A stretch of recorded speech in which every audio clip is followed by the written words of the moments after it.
Let's talk.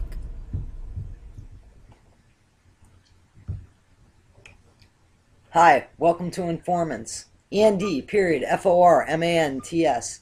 This is the Bridging the Gap series with Julie from the UK. So as we talk politics, news, world events, and things that matter, we're grateful that you join us. You can continue by following us on Facebook. end.formants. It's our world. Let's talk about it. Alright, so welcome to this week's show of Informants. We're all dressed a little funny and fancy dress, as Julie would say, because we're going to be talking about some very serious stuff and we want to make a little bit of light of the situation. So, Julie, last week you had a couple questions to ask us Americans, and we want you to ask them this week. What are they, Julie?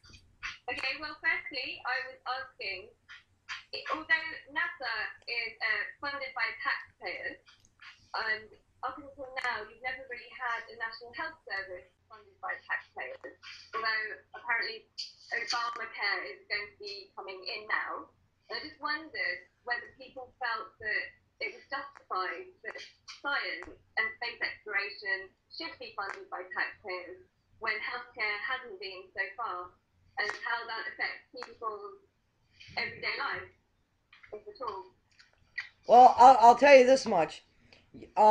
It has been funded by taxpayers, unfortunately, in one way, because when people don't pay their bill when they go, and there's a lot of people that can't afford to pay their bill. Somebody obviously pays it, and it ends up being the taxpayers that pay into that. However, to have more of a structured and more of a fair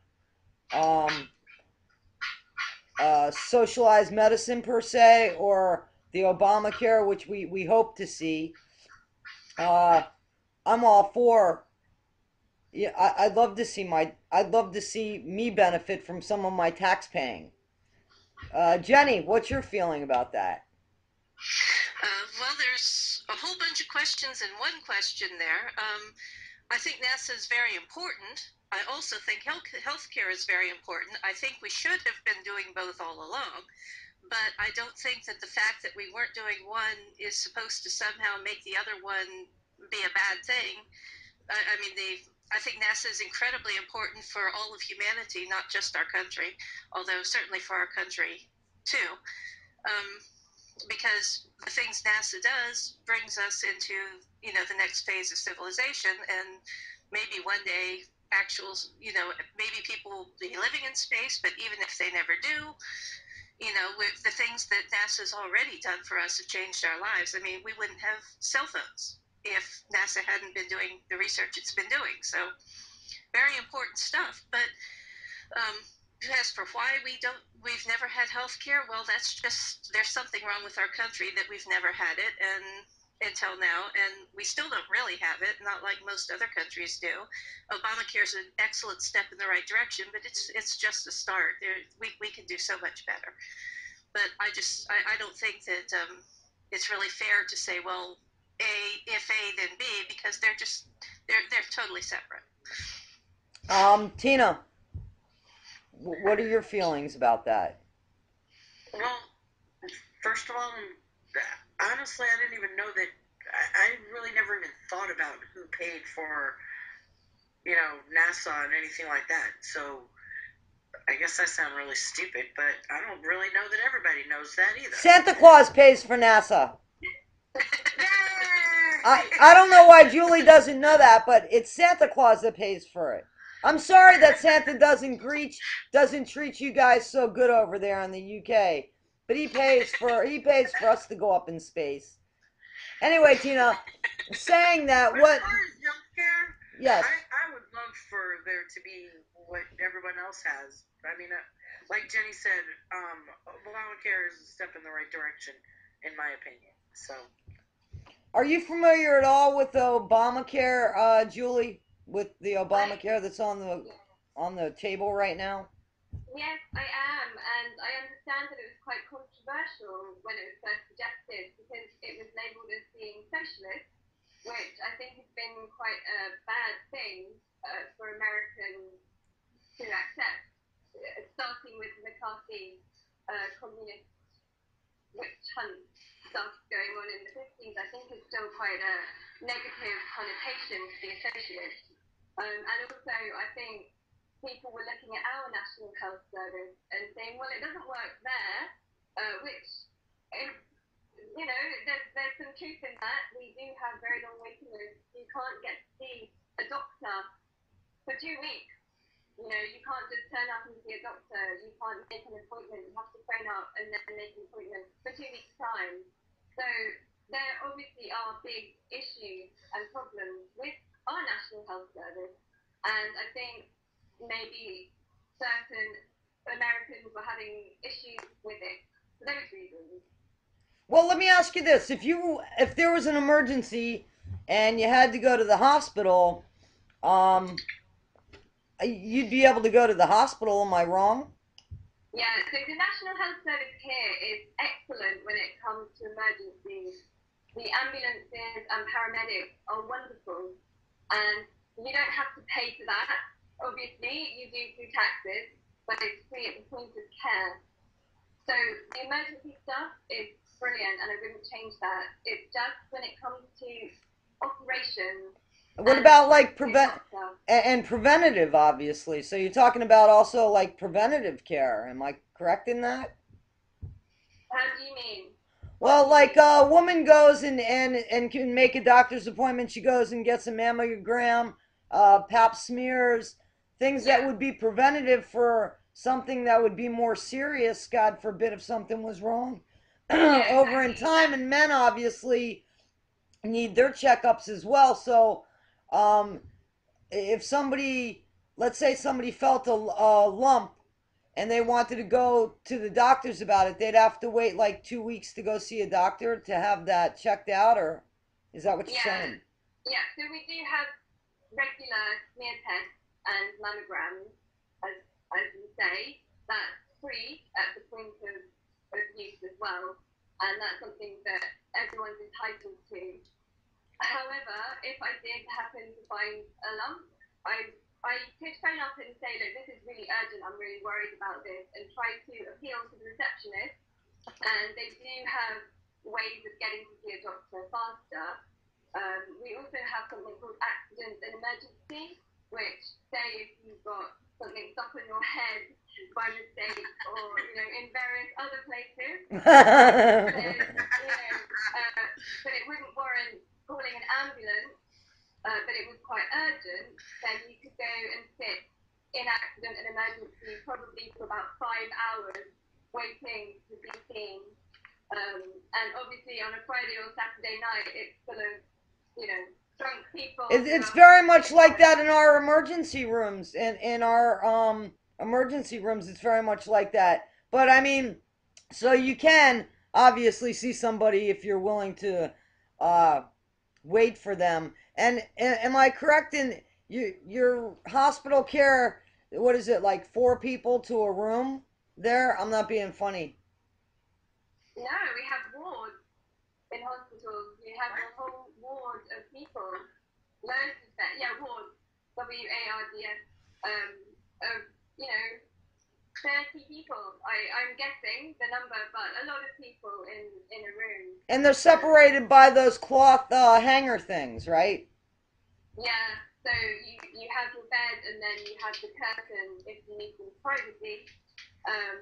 But yeah, you would all be in together like a dormitory. Yeah, we wouldn't like that. Now, do you think that makes us spoiled? Because we wouldn't like that, and we also, unfortunately, I'm going to be honest. I've been to the hospital on a few occasions, and I either had a private room or a semi-private room, and I had my own television set. That doesn't go there unless you pay for it. Am I correct in that? Exactly. We do have private healthcare available, but that has to normally be referred by your GP, your doctor, anyway. But it is possible if you have the money to have a private room. But yeah, generally, no, you would be in a ward and you wouldn't have your own TV. And the food is absolutely disgusting. You wouldn't want to eat it. Really. The food isn't that great in our hospitals either. Well, that's not. I disagree with that, Jenny. I've been. Better though. I mean, I can't say that I've been to the UK hospital, so, I got to be honest with you.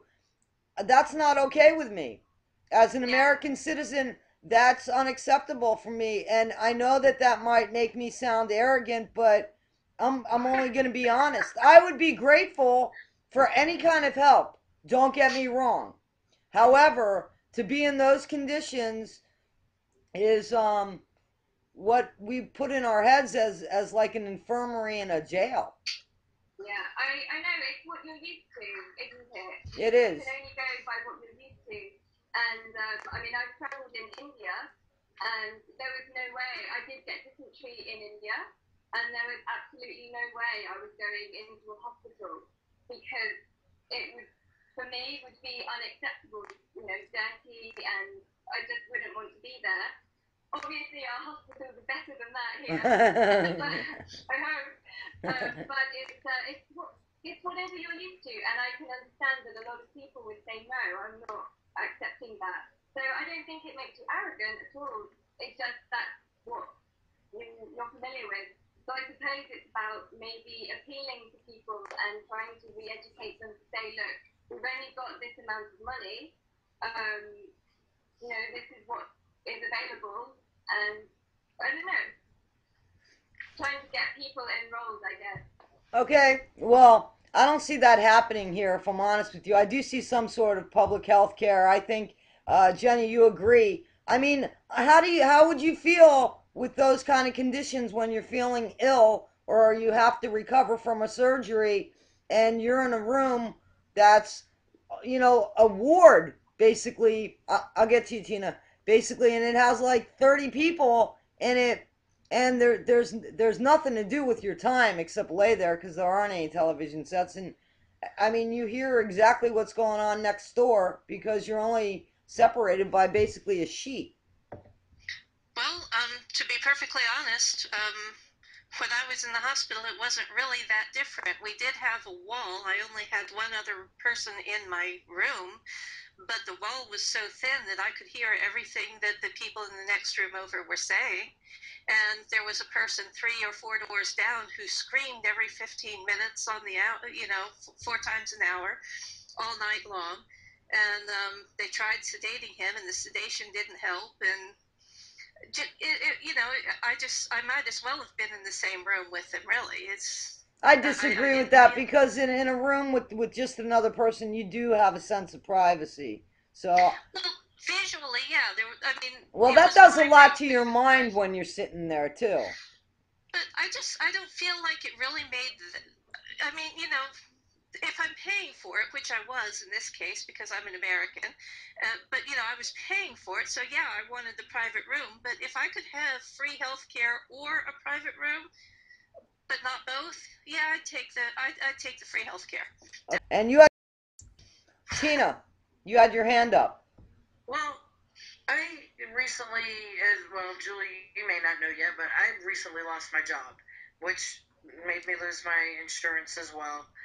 And I'm a diabetic, so I had some real concerns there because I didn't want to die by default. I needed some health care.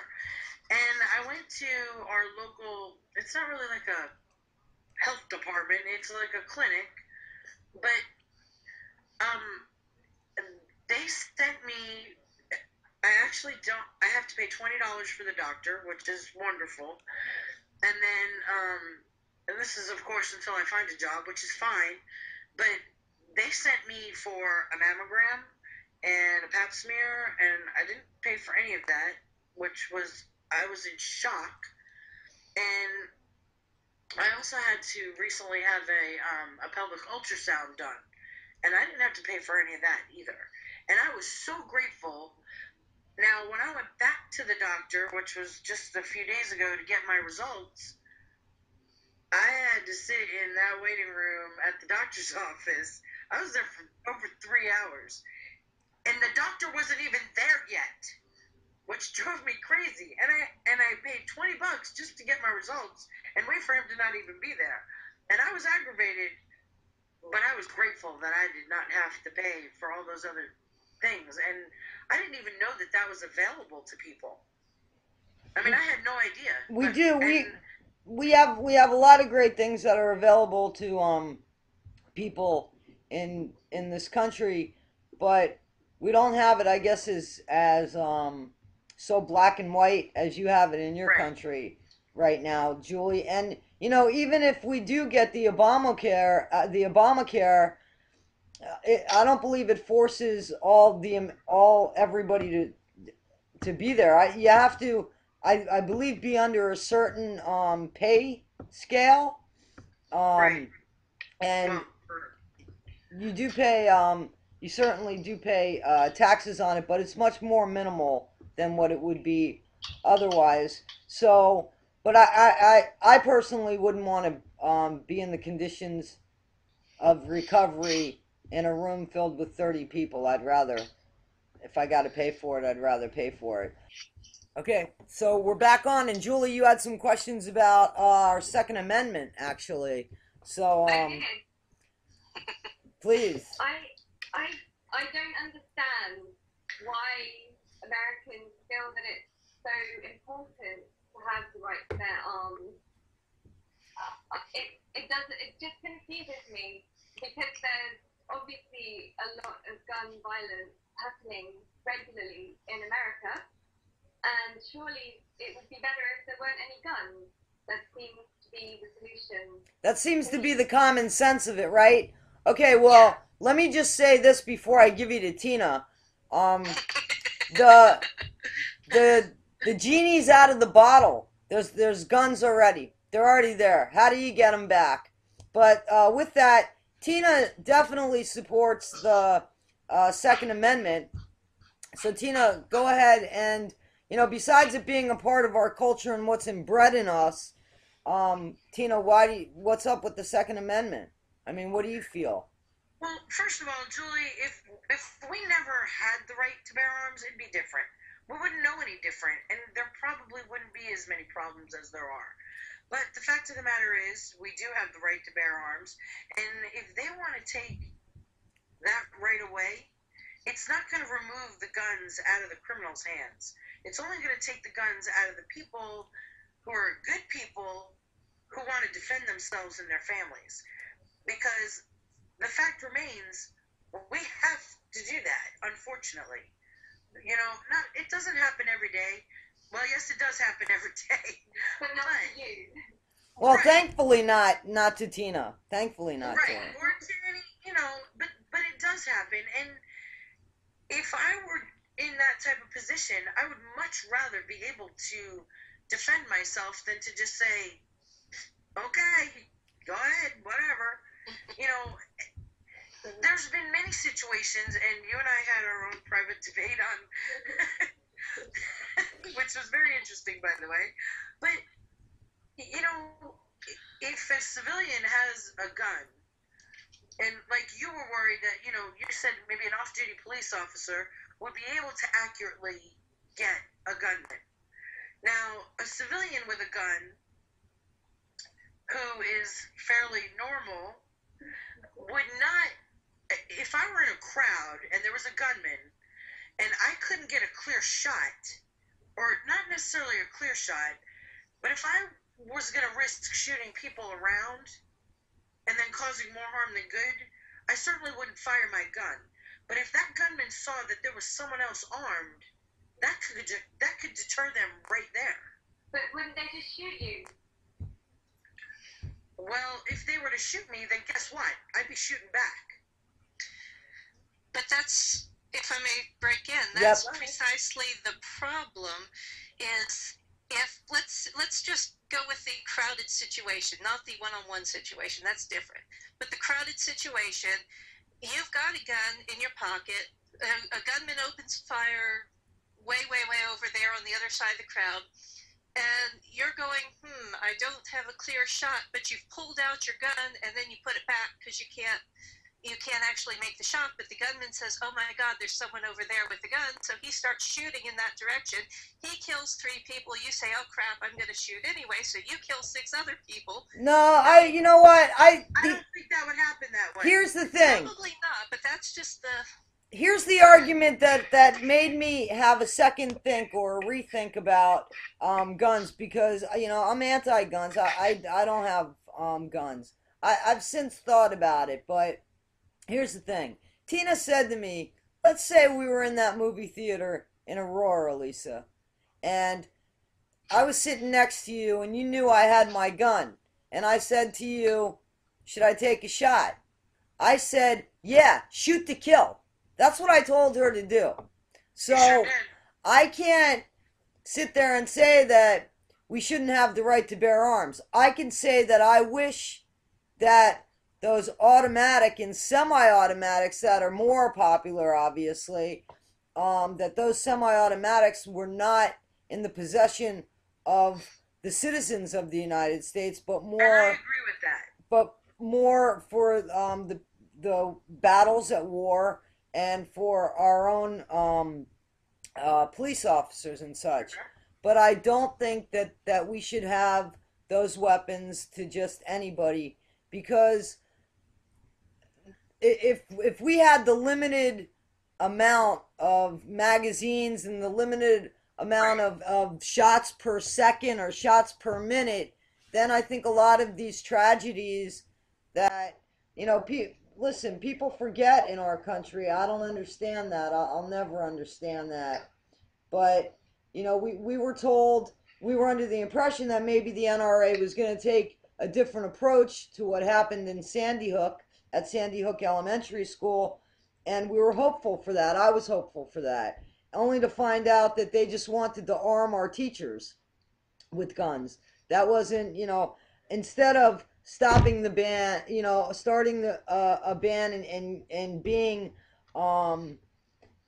enthusiastic about getting these guns off the streets and stopping the sale of new ones. However, how do you get these guns off the street? They're already there. So we can stop the new ones. Right. But we still have the guns out there. And what about the good people that might need those guns to defend themselves? It's just a vicious cycle, because we can't stop what's already out there. It's almost like you've let the mustard gas go. How do you stop it now? It's kind of like you got to survive it. And I understand completely, and I understand, Tina. I do understand why you have a gun after speaking to you about that. And before, I was just like, oh my god, she's got a gun. She must be mad, She is a bit of a nutter. Huh? Most people think that about gun owners, and it's not really. And I do understand it from your point of view. Now, when you said, "Oh, I could have shot that person," who was at the cinema, right? That you're talking about. But I just wondered about the actual evidence of what does happen when there's a shooting, and how I know that we were talking about that one on Facebook, and that's one. But how often do civilians actually pull out their guns and stop these tragedies from happening? Is it something that is realistic when you look at the evidence? Jenny's got something to say. Jenny. I'm sorry, I'm losing my screen here. Well, that's exactly the question in my mind. I mean, not legally speaking, but practically speaking, that's always the question in my mind, because when you're talking about trained people, soldiers or people who have undergone extensive training, but not just in how to use guns, which is important, but also in how to be under pressure with them, right, which Tina and I have discussed before. But if you have trained people in that situation and they're calm and collected and they think before they act, yeah, they could do a lot of good in stopping a shooter. But if you have a bunch of idiots with guns who are going, I got a gun here, whoa, shooter, cool, they're shooting, let's shoot back. I don't have that mentality. So what's your thing, Jenny? You're saying that if somebody was responsible, it'd be okay. Well, that's just like way too thin of a line for me to determine who's responsible and who's not. Because probably a week before any of these shooters went out and massacred these people, they were probably okay. So it's really hard to determine. But I mean, it's about, you know, in an emergency situation when someone is shooting at you, it's about your training.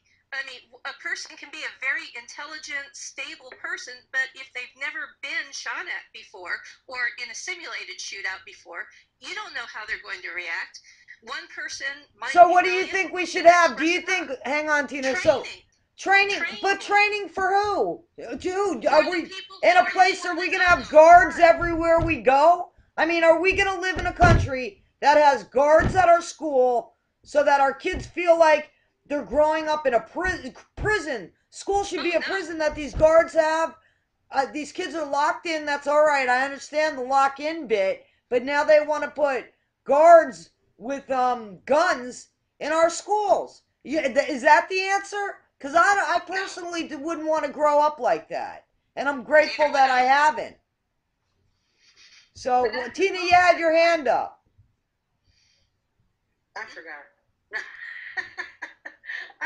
You guys are just putting too much stuff in. Okay, back to Jenny. What Jenny was saying, what I think is, you know, people from here on out, if anybody wants to purchase a gun, my feeling is they should be like when you get a license to drive a car, when you want to drive, you have to get a license. You have to take a driving course, or you have to read a manual and be able to answer some questions. You know, so, but if you're in a car accident, you can't be taught how you would react in an accident, in a split second decision That's true. situation. That's true. You don't know how. You don't Right. know. So it would be the same thing in a situation with a gun or having to use one, but I feel that people should be trained and they should be licensed. I don't think that anybody should just be able to buy a gun, and I certainly don't feel that an assault rifle or anything like that should be allowed by the general public. I have friends who are hardcore and they believe in that, but I don't. A simple handgun, that'll do the trick if I need it to. I don't need any more than that. And if I can't do the job in 5 shots, well, guess what? It's me who's out of here. All right. So, All right. So Julie, you had us. We had you look up online during a short break. How many people were in England? Yeah. So 53 million. 53 million people, and we had you check on the gun crime. And what did you come up with? Well, it said in 2007 was the most recent figures I could find, and it said about 10,000 shootings. And everybody was didn't specify homicide or what right. it was. Yeah. And everybody was really surprised because they thought that that's a lot. And Yeah.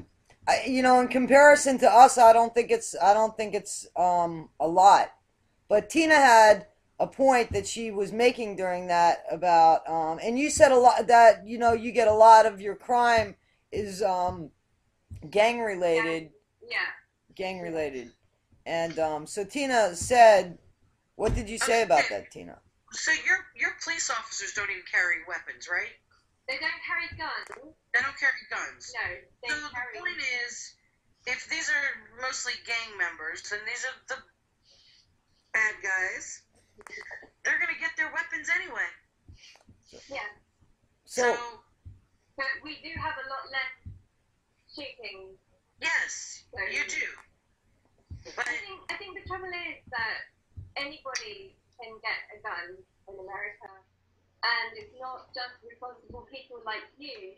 You know, you say that there are. she's not so responsible. She's just putting on a show. I'm responsible as far as gun ownership I assume is. she's never shot anybody. Okay. Not yet. It's not yet. Yeah. And I don't look forward to that day, and I hope it never comes. Exactly, but anybody could technically pick up a gun, and you know we're saying criminals, non-criminals, as if that's some really big distinction. But Right. anybody could actually pick up a gun, and once maybe they have it, then perhaps it's motivation to do something powerful with it. I'm just completely. I agree with that. I see where you're coming from. Yeah. So maybe it could invite more time, maybe. Okay. So it really hasn't changed anybody's mind so much about the Second Amendment. Does it make you understand us any better, Julie? Does that say something to you about our culture? It does, and I do really understand where Tina's coming from. Totally. I would probably want to protect myself as well if I lived in a place where people got shot regularly. I can understand what you mean. I don't know if I would have a gun myself, but I do empathize with you, definitely. But I don't believe that the solution is for everybody to be armed. It just, I don't know why I don't think that, but it just really doesn't seem like the right solution. Okay, well, Tina had her hand up. So, Tina, what do you got to say? I mean, when I first got my gun, I didn't even load it until somebody taught me how to use it.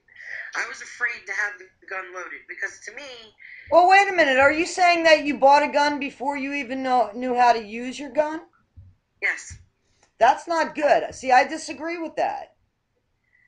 okay, but you don't live where I do either, so. But and you might be right, but I had the opportunity to get it, so I did, knowing where I live and what it's like around here.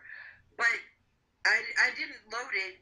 It stayed in the case that it was purchased in until I learned how to shoot it. And the person who taught me how to shoot it didn't just say, okay, aim at the little ducky. They made me like lay on the ground and get on my knees and shoot one-handed, put my arms out like this. Wait a minute. Wait a minute. See, I'm a little concerned. Is that an Al Qaeda operative? No. This was somebody who was a arms trainer. That's what they used to do for the police force. So it wasn't like that, but it was to teach me, like, what if, most people are gonna hold their hands like this, okay? Mm-hmm. You're gonna have two hands on. We're gonna get a poster of that right there. That still shot's gonna be a poster. We're gonna put it up on Facebook. With my crown on. The point was, what if I was in a struggle and they, hit my arm or shot my arm even, and I could only shoot one-handed. So the person who was teaching me wanted me to know that there are different scenarios. It's not going to always be the perfect scenario where you're going to be able to do what you need to do. So what if I could only use one arm? I'd have to be able to shoot with just one hand. Okay, so now we're going to call you Croft. We could call you Laura Croft. We've got our own Laura Croft. So wait, now I said that this episode was gonna speak a little bit about God, but I need to address that there was a woman who wrote on the page, and she said, and you'll appreciate this as well as we do, Julie, because I think humanity appreciates this. She asked, why, what will it take to keep our little ones safe? Did anybody see that on the response on our Facebook wall? It was about anything you want to talk about, and this woman wrote, I wish I remembered her name, that what do we do to keep our little ones safe? And in sight of what's happened, in Connecticut, I think that that's a real concern in this country. And I'm not sure it comes all down to guns. Unfortunately, that's the weapon that's being used. So I say, yeah, after so many of these massacres, let's get them off the streets. But there's something behind those guns, and it seems almost like a generation, because I don't recall these types of horrific shootings, and certainly not as repetitive as they've become in this country. And I mean, I just think that I think that this stuff starts at home. That everybody's so eager, especially in this country. I can't speak for your country, Julie, but everybody seems just so eager to have people in the higher realms of our politics try to fix everything, and even have our teachers raise our children. We've lost something in our own home, and we get into the gossip, and we like to talk bad about our neighbors and such, unfortunately, and we use the word hate too often, and that's a pretty powerful word. And I think that we've lost some sort of connection with people, and we've become detached, and that's made us just really not seem to care about what we're doing in this country. I mean, what do you think about that, Tina? I mean, don't you think that maybe we need to start in our own homes and take care of the peacefulness in our own homes, and then maybe it extended to the neighborhood, and then Yes, I agree with extend that. it, to the city that we live in, and hopefully it'll grow. One of our old hosts is doing like this platform for progressive politics for 2014, and so on. And I like the idea of trying to get real people into the offices that matter so that our country does grow in more of a positive direction. But I definitely think that we, as the citizens of this country, have to work each day at being better people so that we feel something when somebody gets hurt, and not just kind of forget about it 2 weeks to a month later. You know. I Um. agree with you.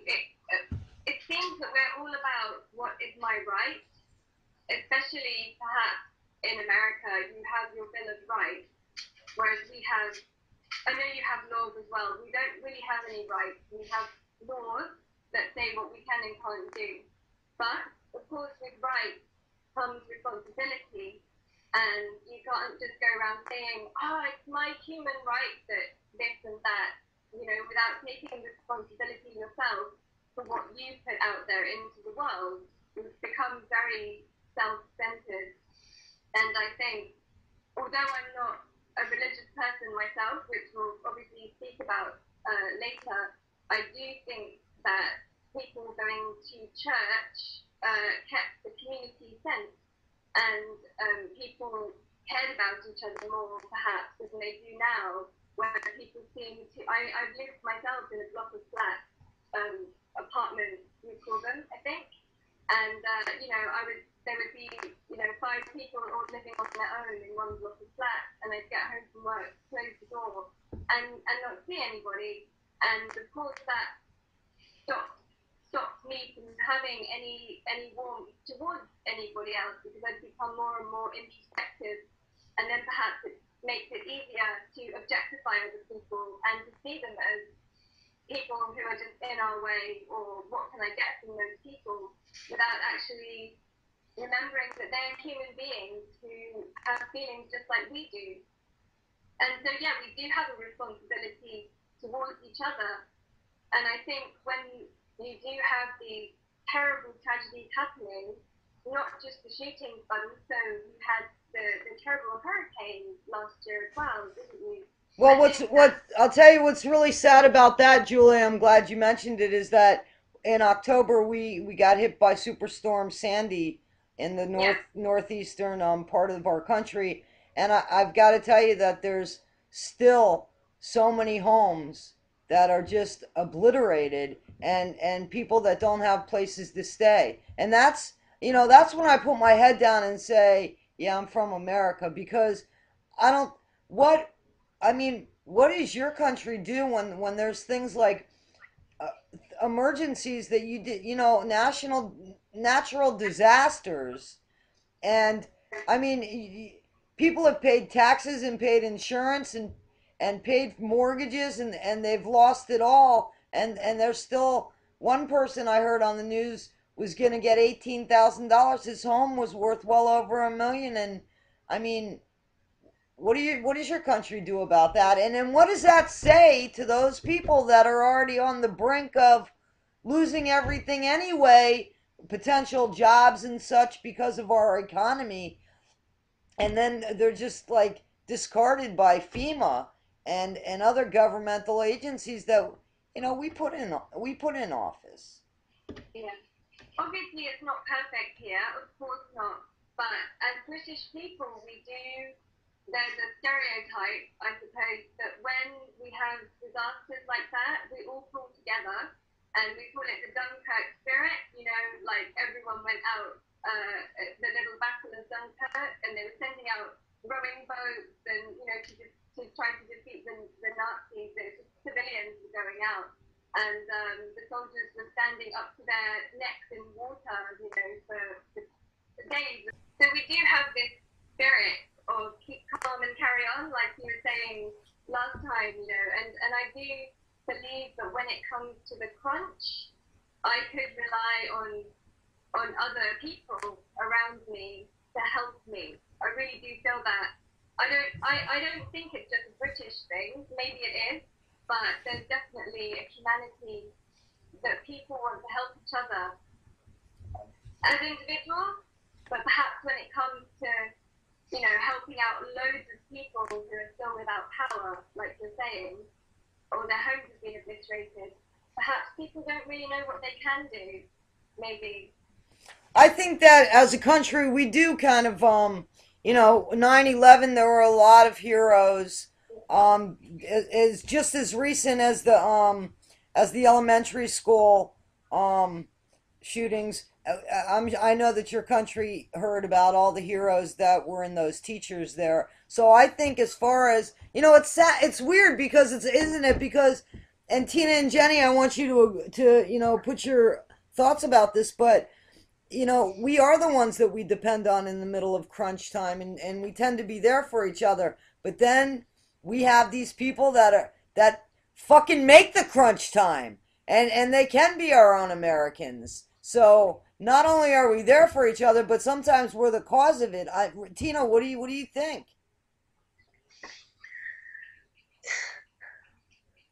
What do you mean we're the cause of it?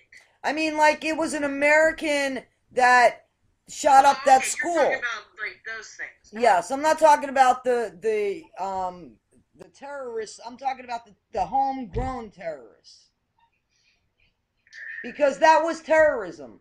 That was terrorism. Yeah, that's true. But I mean, you don't have that sort of thing, Julie, over there, where there's people that just go. Yeah, we had the 7th of July bombings in 2007. Exactly the same thing. So yeah. And it really brought people together. Right. Yeah. And listen, you're gonna have that no matter what. Wait a minute. Let me get something. I want to get something clear. Julie, when you're talking about that, you're talking about terrorism from a different place, not homegrown terrorism. Am I correct? No, they were all British people. They were British Muslims, let's say. Okay. They were British. Okay, but didn't it have something to do with the Al Qaeda thing? I mean, wasn't that like linked to Al Qaeda? Yeah. I believe they've been trained. They've gone to Afghanistan and trained. Right. No, she's not. So that's different, and not that that's okay. But I think Tina was talking about. No, Tina, they don't have people that go into movie theaters and just start shooting people. They had that horrible occurrence in Scotland where, I mean, it was very much like what happened, but then their gun laws got changed, and when the gun laws got changed, the crime with those type of guns went, I mean, it plummeted, and that's the point that you're trying to make, right, Julie? It's that we've already learned. Why do we keep having to learn to change something that should be amended? It should be amended, Because they had the same thing in Australia as well. They had a bad shooting in Australia about 15 years ago. They changed the gun law there. I don't believe that normal citizens can own a gun now in Australia, and they haven't had any shootings of 5 or more people. They can. I do know that they can because I saw a debate online. Okay. They can own a gun, but they cannot own the military style guns. But they can own like the shooting guns. But they do have a very stringent vetting process. And I want because we do have another topic to talk about. But Jenny, pipe in on what your feelings about what we just spoke about. So many. um, it, it's terrible that these things happen, and they do. They seem to be happening more frequently than they did in the past. And I think that the real problem is not, you know, what laws you pass. It's trying to figure out why these things are happening and trying to fix whatever is broken. And I don't know what's broken, so I can't tell you what to fix. But somebody somewhere should be working on that, figuring out. There's probably like 20 or 30 different things that are going on, but whatever they are, we need to name them, point them out, and start figuring out what we can do differently to make it stop. That I think is the most important thing that we need to do. So, Right, so in other words, saying Jenny, that what you're saying is that somebody like the government should have like 30 different people decide on what's wrong with the country so that these. No, that's not what I said. Okay, because No. I thought that was a pretty good Ricky Gervais, Carl Pilkington set there. Okay. Oh well, man, looks like I'm. Well, at least I was funny, I guess. um, I don't think that's a bad idea, though. I think we have ministers for everything else, you know, to get the economy running, for education. So why not have a minister for getting the country sorted out, or you know, for So we would have a minister of happiness, a minister of Yeah. economy, a minister of peace, a minister of love. I mean, so all together there would be maybe 36 to 40 people talking to each other for a country that has over 1 billion people on it. sure, why not? That's how it is anyway with most things. Okay, so we were going to talk about God. Now, it struck me funny that I don't know if funny's the word, but it struck me as surprised. I was surprised when you said that you think that religion and you're not religious. You don't believe in God is what you said to me. So I would think that that goes in hand with religion, and being that you made the comment that I think that if you guys had that, it might help your country. Basically, you had said that. What did you mean? I don't think that having more religion would help our country. I think having the community sense of people helping each other that people used to have when they would go to church, which has got nothing to do with religion per se. It's just people being together with each other. Exactly. And helping each other and talking to each other. And people don't know each other's names anymore. Whereas when people lived in smaller towns, they knew what was up with people. So I don't think that's necessarily got anything to do with religion per se. Well, it certainly does, and I'll tell you why. Because you had referred to it right away when you had said about the bringing together of people and where people could go to be basically what you were saying is safe and comfortable with each other, and you put that in you said when people used to go to church. So I think that I absolutely have to say that with the statement that you made, it's kind of like hand in hand. And let me tell you something. I do believe that there are religions that do that in a very positive way, and I'm all for that. So Tina had her hand up. Tina. I don't think Julie, you didn't mean that as far as church. I think what Julie meant was just in general, people spending more time getting to know each other and caring, and church just happens to be a place where that happens. Yes, but what surprises me only, and this is all I'm saying, what surprises me is that she's the one that put that together as somebody Right, but that's just who because she doesn't knows that believe that's what in God. And I want to know, if you don't believe in God, what the hell do you believe in? Well, I don't believe in your God in the same way that you don't believe in Zeus or Shiva or Jupiter or Io or fairies at the bottom of your garden. Some of us do. No. I'm just telling you yeah, exactly. So you believe in little sprites as opposed to a being that is more of a higher power, because I have a face to my God. And I believe that Jesus Christ is the Son of God. So I consider myself Christian. And but you can and you can't, you don't believe in that, but you believe in little sprites flying around? Let her finish, Lisa. I don't believe in Zeus or Shiva or Io or Jupiter or fairies at the bottom of my garden. Okay. Any more than you do. But when you talk about your God and Jesus Christ, sounds probably to me how if I was saying to you, Zeus is my savior and Zeus really exists, and you know, it just sounds crazy to my ears because there's absolutely no proof that Zeus exists or that Jehovah or Jesus exists. It's all just language. God is just a word that exists in language. And if there was no language, there would be no God or fairies. There's no evidence. And so I can't believe in that. So you don't have a lot of faith. Tina, what were you saying? Do you pray, Julie, or do you... So you don't pray? I don't have anyone to pray to.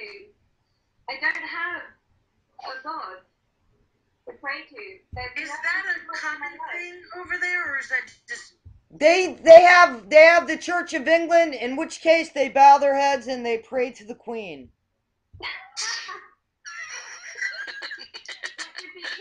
At the moment, of course.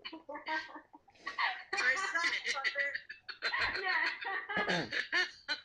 We have the Church of England, as you say, and the Queen is our head of state, and also she's the head of the Church of England. And I would say that both of those things, the Queen and the Church of England, are pretty much irrelevant to most people's lives. There are people who do believe in God and go to church, but most of the people I know either are atheists or they just say, well, I believe in something. There must be something, you know, because we're hardwired as human beings to believe in something. But for me, there's no evidence, no proof that there is anything other than matter.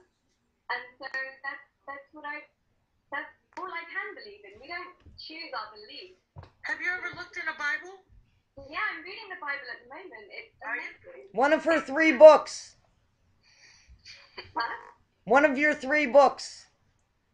What's that? Yeah, no, I didn't read it over Christmas, but I'm reading it. I just got to the end of Genesis, and I have to say that the God of the Old Testament, if I met him in an alleyway, I would run a mile because he's just really, he believes in infanticide, genocide, rape, genital mutilation, slavery. It's just amazing. There are definitely kinder being entities out there to worship. I guess the stuff that Jesus is credited with is a bit more nice and picky and peace and love, but you know, I don't feel like I need to believe in anything like that. When I'm a good person, I know how to treat people kindly, and that's all I need to know, really. It's to do the best I can in my life. What, Tina? Keep reading the Bible. Keep reading it, Tina. Tina says, keep reading the Bible. Jenny, do you want to share your religious beliefs at all with us? If you'd like to hear them, I would be happy to share. Okay, what are your religious beliefs? Well, I believe in a divine being. It is my opinion that the divine being is female because the divine being, as the divine being is really a nothing, neither male nor female, But to my mind, she's female because she gave birth to the world. So I feel like that makes her a very feminine presence, and I'm certainly not that hung up on it, but a lot of people get hung up on it when I start saying she, and everything else just seems to fall apart for them. So up front, to me, the divine being is female. And this divine being is the earth. It is everything in the earth, everything that's living, everything that's, dirt, everything that's in the air. It's all one. Some people call it the Gaia principle. Some people call it Wicca.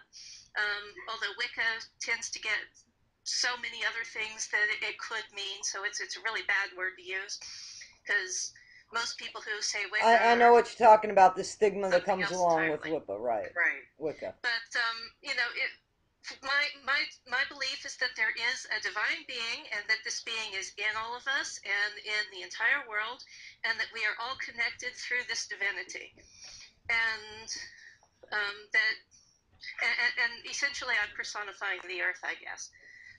But where did it all come from? What do you say when where did it all come from? Where did it all come from, Julie? She gave birth to everything, and then everything is her as well. It's sort of a divine parody.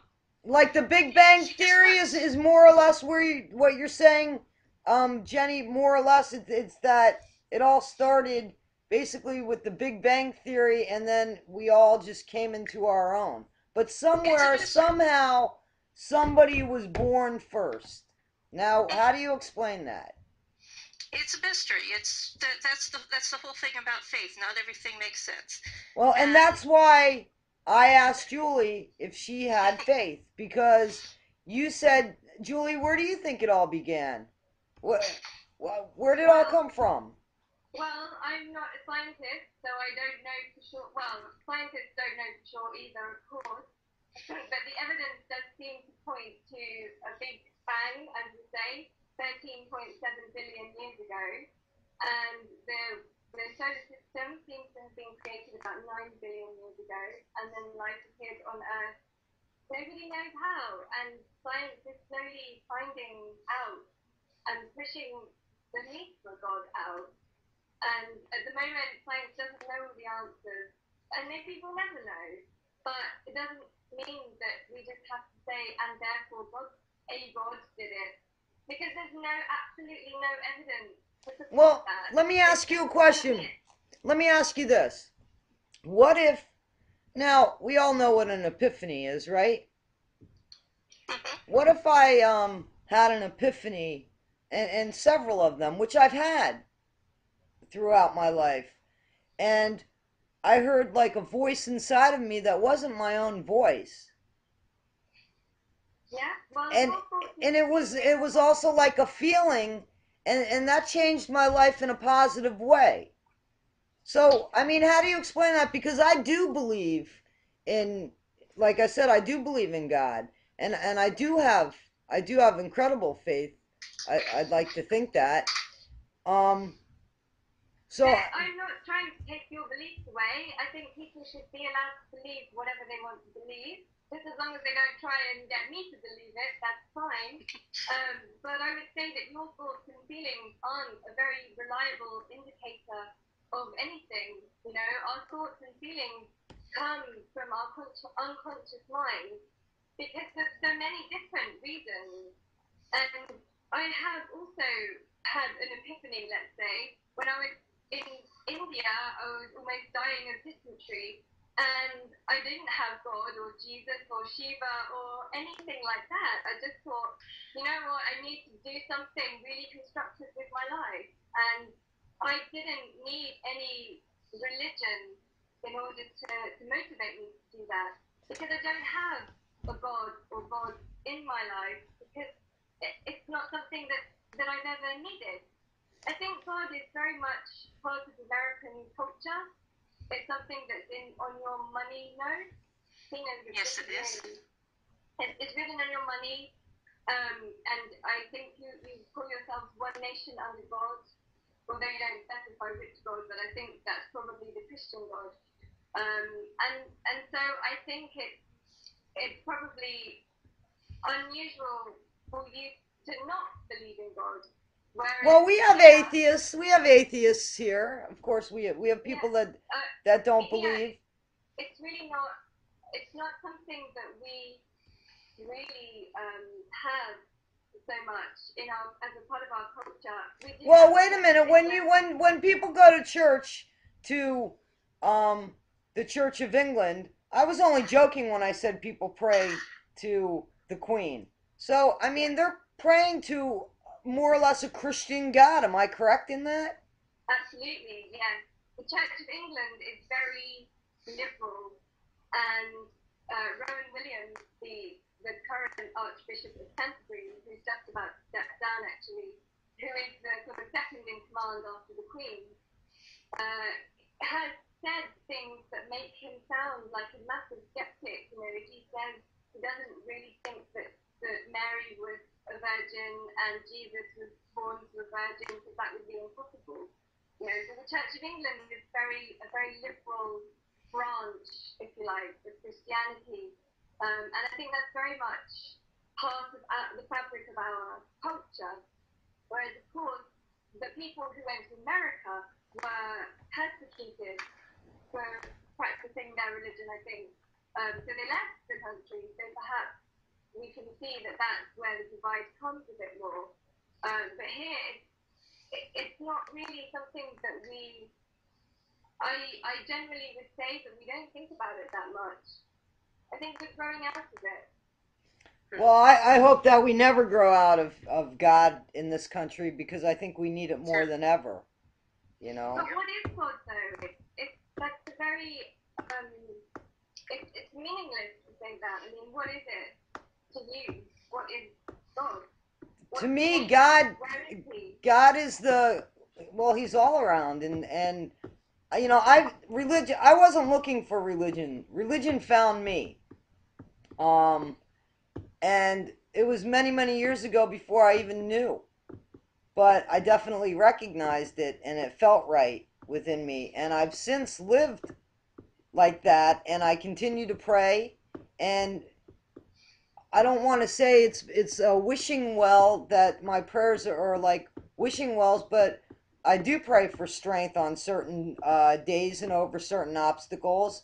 And I do pray for peacefulness and healing and goodwill and everything, and I find a comfort in that. But not only do I find a comfort in it, it also defines me. And religion, as far as you know, the Christianity kind of helps me live my life in a direction where I want to be a better person, and I want to have mattered when I have left here. So it's also a responsibility, you know. But Tina, what you believe in God? I want you to have something to say. Jenny said that you know she doesn't. She believes in the divineness. Well, let me ask you this, Julie. If there is no God, then okay, then you die and then you're just dust, right? Nothing. But what if there is a God? Okay, have you ever thought about that? What if there is a God? Yeah. But what if you're worshipping the wrong God? There's like hundreds of thousands of gods. How do you know you've got the right one? Well, I don't know that, but that's where faith comes in. Well, this is the thing. So I would say that if there's a God, which I don't think there is because there's no evidence that I can see for God, but if there is, and if God created me to be a skeptic and have a mind that wants to inquire, God's never given me any signs that He exists. So, you know, why would He expect me to believe in Him if He's given me a brain that doesn't work like that and ask questions, and He's never shown me Himself? Tina, okay. That's a good point. You know, Jenny, you have a good point as far as rationalizing, and I think the difference is there's going to be the rational debate, and there's going to be the debate that's based on faith. And it is interesting that our panel has two non-believers, and Whoa. You don't call me a non-believer. I'm I am sorry. one of the most religious people I know. I'm Okay, just so not. Julie, so Jenny, oh, fair enough.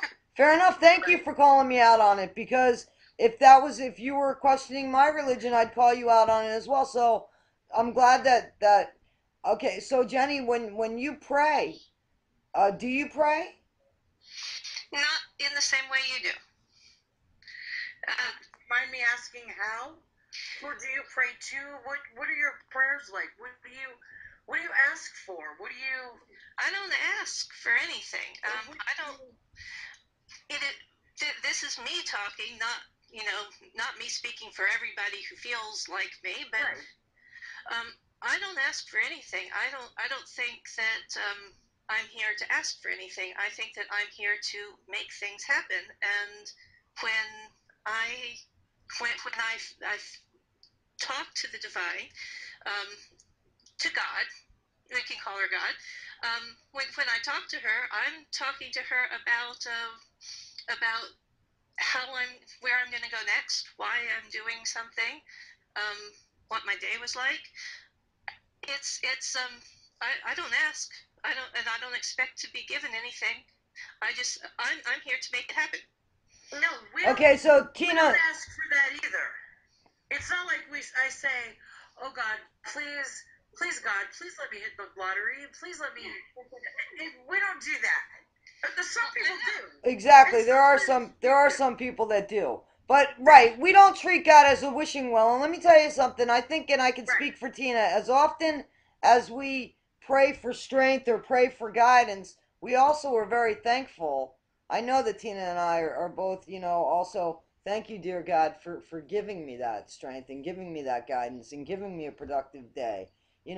So Jenny, you said that you pray. You say that you believe in God. Your God is what you think is different than my God.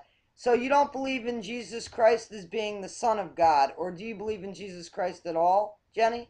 Well, Jesus is a historical figure. He had a lot of great things to say. Right. He was definitely a prophet of his time, I guess is a good word as any. He's amazing. I really like a lot of the things he said, but do I think he is a particularly special son of God? No, I think we're all daughters and sons of God. Every single one of us is the same. He just happened to do something that history noticed very much. Okay, so let me ask you this. When all is said and done, do you believe that there's a heaven and a hell? Absolutely. And you don't believe in a heaven or a hell, Julie? No, I don't see. Where are they?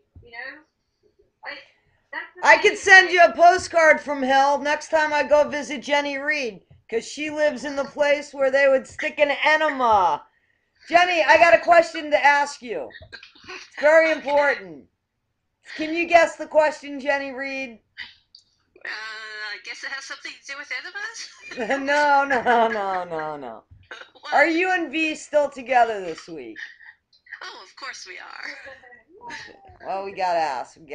Tina, do you have anything that you want to add about God and where we're going with this? I'm gonna get a few things together for the next time, so that I can. There's a few things that I've seen on the internet that I think would put a few questions into Julie's head or make her think a little differently. Now, I believe you can believe whatever you want. I'm not here to push anything on you. That's your choice. Jenny believes in who she believes in. That's her choice. You and I believe who we believe in. That's our choice. It saved my life. Religion saved my life. And I feel that way as well. So I guess Tina and I ask you, Julie, what is it that keeps you motivated, keeps you going, keeps you spiritual? Spiritual and religious are two different things. I know that. You consider yourself a spiritual person, am I correct? I meditate regularly. I think that's really important. I think that being with other people, as we are being with each other, is really important. And, like we were talking about community, and I'm a member of lots of different communities. I am a very creative person. I'm a writer. I play guitar.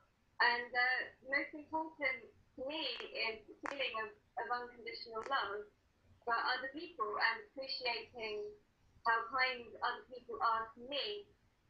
And I don't feel that I need to be thanking God, any God or any God or God for things when it's actually other people who I'm dependent on. Everything depends on other people. And that makes me feel so happy to be alive. And my life will end hopefully when I'm in my 80s, but it's not guaranteed, maybe before. Could die tomorrow. So I just have to make the most of every second I can, showing as much kindness as I can to other people, but by making myself as happy as I can. Right. Well, I think that we all understand that, right? So, does everybody Yes. want to say, have a good week, everybody? Have a great week. Have a great week, exactly. Have a blessed week. Yes. Have a secular week.